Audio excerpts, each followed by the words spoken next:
All right, folks, here is the perils of police bike two-seat conversions. I just wanted to show you this. This is a 2016 model that has two owners after the police. When it was decommissioned, it was just ripped apart and dreadful. And let me show you exactly what we're dealing with. So the first thing is, when you're decommissioning all this sort of stuff, there's always crap in here, which is fine. Unfortunately, and you may ask yourself, why is there a chisel and hammer here, Alex? Why would you need that? Well, let me show you why. Whichever genius tightened up these bolts, which are about 15 Newton meters force, so very, very small amount of torque required to nip those up, used an impact gun on them, stripped the heads. We've had to cut a slot, as you can see there on the right, and use a chisel,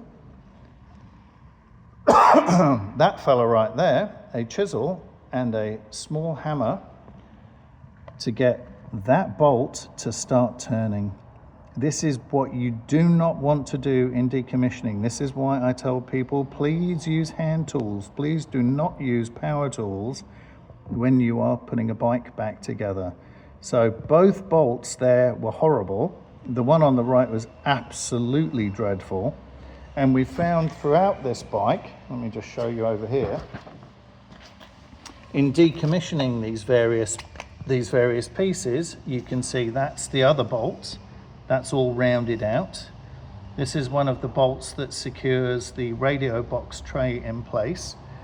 The mounting bolts for that tray right there, the whole tray assembly that sits under the box, all of those are stripped. So all four on that side there, the three that are on the top here, and the four that hold the top of this box assembly onto that were all stripped out.